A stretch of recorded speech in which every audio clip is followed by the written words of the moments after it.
congrats, both of you. Just talk about the significance of this win.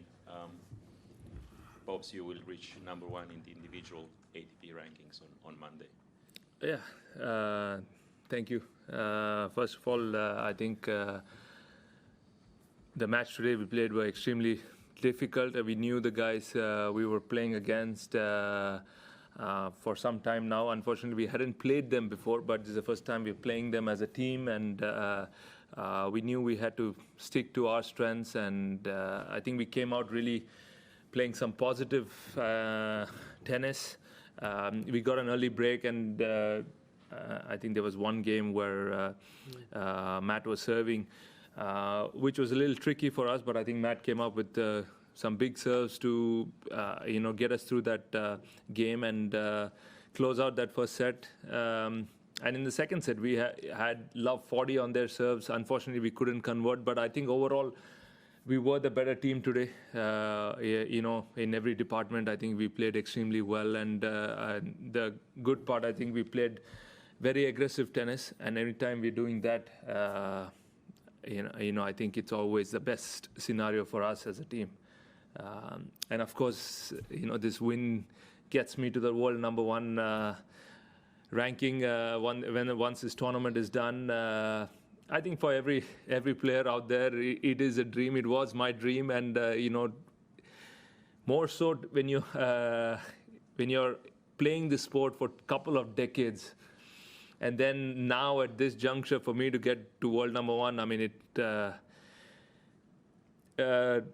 I think my perseverance to the sport, to stay in it and to keep fighting and keep working hard, and have such a great partner by my side. I think the consistent year we had last year is why, it has helped me get to this stage. I mean, Matt and I both have equal points, so technically I think we should be #1 together.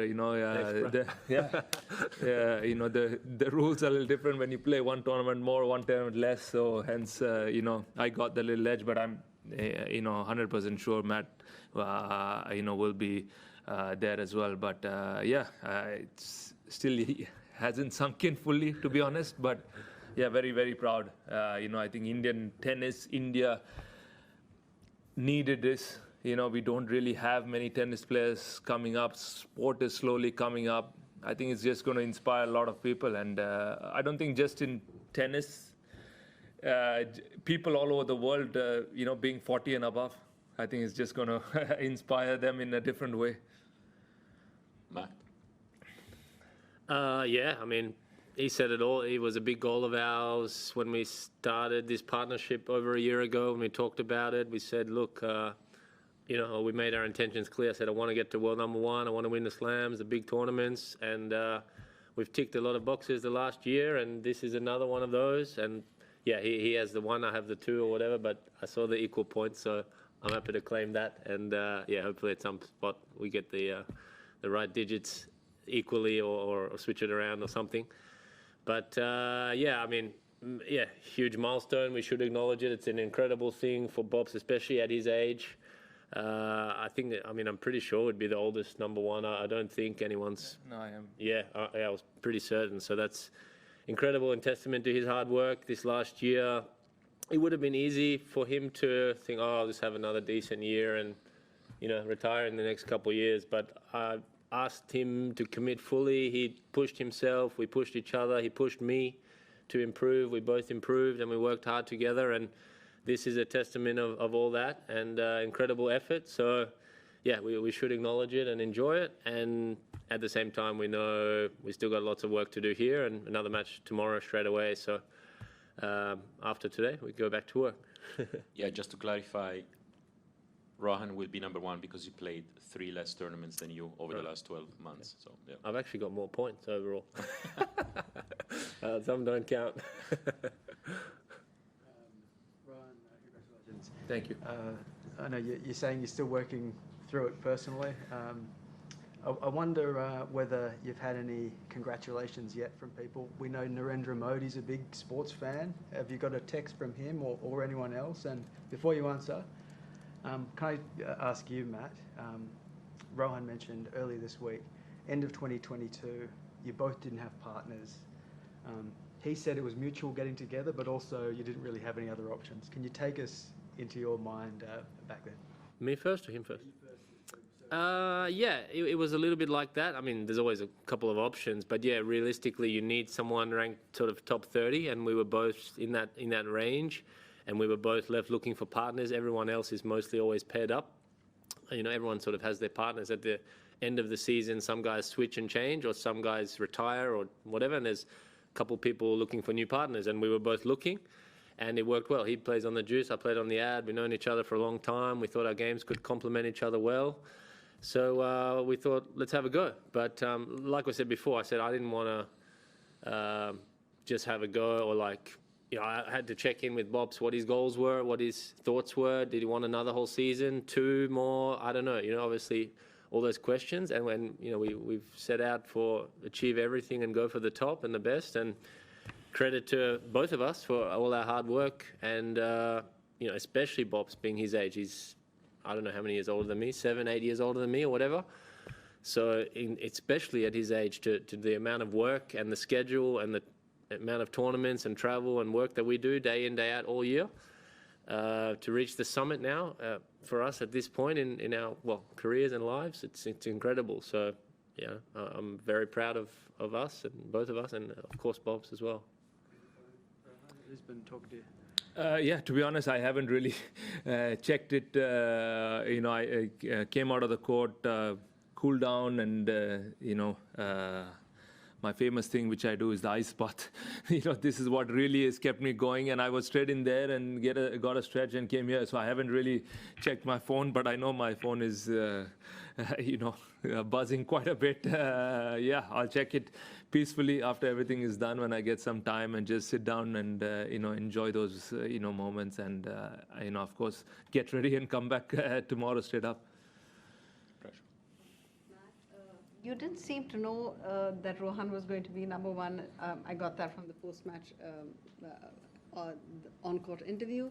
But you all did that chest bump, so I was wondering why you did the chest bump. And I mean, I knew we were close. I had a brief little look. I don't like to look too much at that sort of thing. I like to just stay present, stay focused on each match, and try and fight through each match. And the results in the end will take care of themselves, or they won't. And I knew we were close. I thought, I don't know if this was the match. I thought we maybe had to win again. But it was just a tough match, you know, and a close match, one to fight through.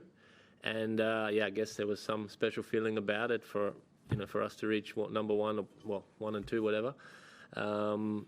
It's, yeah, as a team, it's where we want to be. It's everything we could ask for, and like we say, really important to acknowledge and enjoy it. But we have the semi-finals tomorrow also. So after today, yeah, like we say, we're back to work.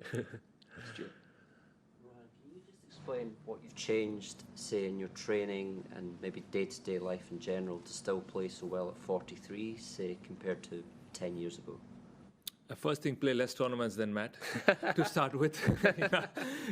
No, I think the most important is to really figure out what's really best for you. So what really worked for me is to find what kind of recovery and training I needed to, you know, in order to play at a high level. And what that took was to do a lot of mobility, use a lot of TheraBands, work a lot on my recovery in terms of ice baths, stretching, cooling down. And, you know, the real focus was on that, you know, more so not to really go out there and, you know, run on the treadmill or lift weights. You know, that was not something I wanted to do when I hired my physio, Rebecca, from Belgium last year, and I told her specifically what I needed, because I have no cartilages on my knees. It's completely worn out.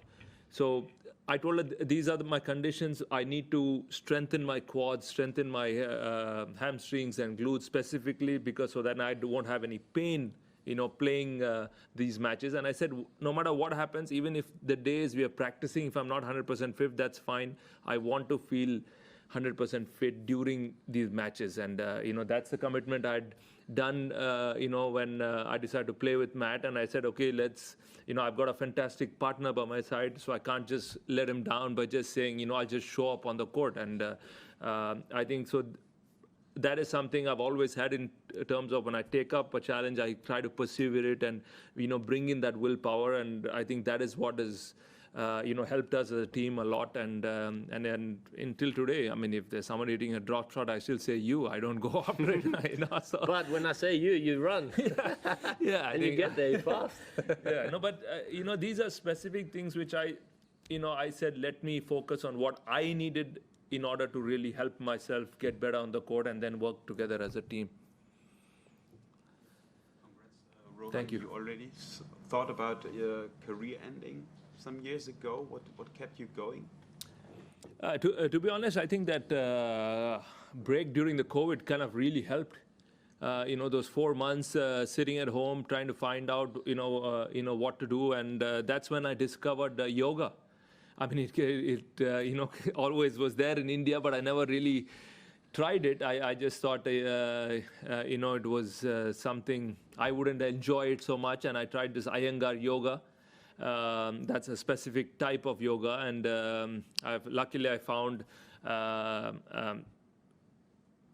place where the teacher was right next to my house, so I could just walk during the pandemic, go about 4 times a week, and I would do about 90-minute sessions, and that actually tremendously made a huge difference. A lot of people talk about how they have benefited from yoga, and I personally today say that has made a huge difference. I tried a lot of different methods for my knees. Unfortunately, it was not working.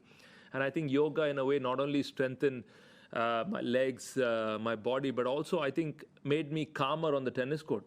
It kind of really helped me focus a lot better. I don't feel rushed on the tennis court, and, I think clearly there. So I think that in a big way has, made that change. And, the very rare you get 4 or 5 months off the sport, so unless you have a injury or you can't really play. But that was a blessing in disguise, I think, and it really worked out for me.